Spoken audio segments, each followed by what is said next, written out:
I'm the meteorologist for the Fort Worth Marathon. My name is Jeff Ray, and we're counting down to the Fort Worth Marathon on November 13th. Of course, it's just on the north side of town on Panther Island. That will be the start and the end spot there for the race. Up and down the river you'll go. Historically, a very fast course. Now, as far as temperatures, the normal high for that date is 68 degrees. The normal low is 47. Of course, this is climatology.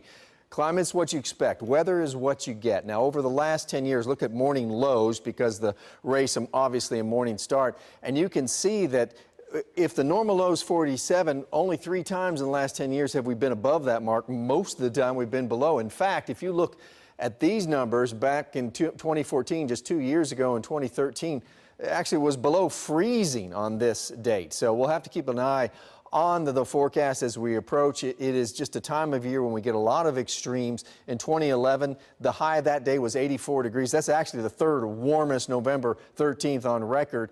And just a couple of years ago, that day when it was below freezing, the afternoon high was 38 degrees. That's the third coldest November 13th on record. And you can see they've all happened here just in the last 7 years. So as we talk about precipitation chance, a dry day usually would be expected. 84% of the time when we go back in the climatological record, it was a dry day. Now, the heaviest rain ever recorded on the date was way back in 1909 when over 2 inches of rain fell.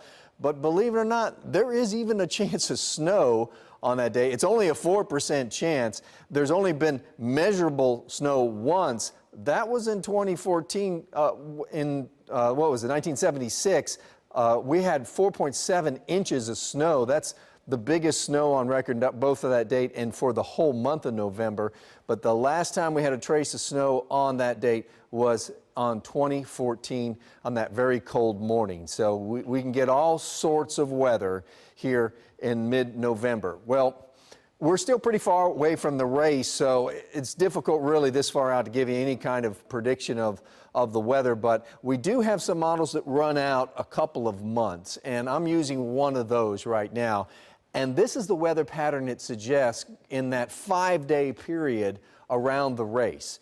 And it looks like it wants to have a deep trough in the west coast and then a big ridge over most of the eastern U.S. In fact, this weather pattern looks to be the general weather pattern for at least the start of winter. We'll kind of be in and out of this pattern, but this one could easily dominate.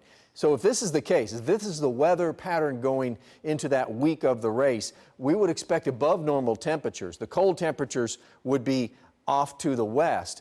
But also with this weather pattern, we'd have to watch to see what's going on in the Pacific, because sometimes even this late in the season, we can get some kind of tropical system come upstream over Mexico and give us, if not cloud cover, give us rain chances. So we'll, of course, keep a close watch on the weather. And as we draw closer, usually about 10 days out, is where you can join me here on the website for the Fort Worth Marathon, and I'll start giving you at least an idea of the forecast, and then I'll be updating it on a daily basis. So we hope to see you there at the race at Panther Island, and I hope you have a great race.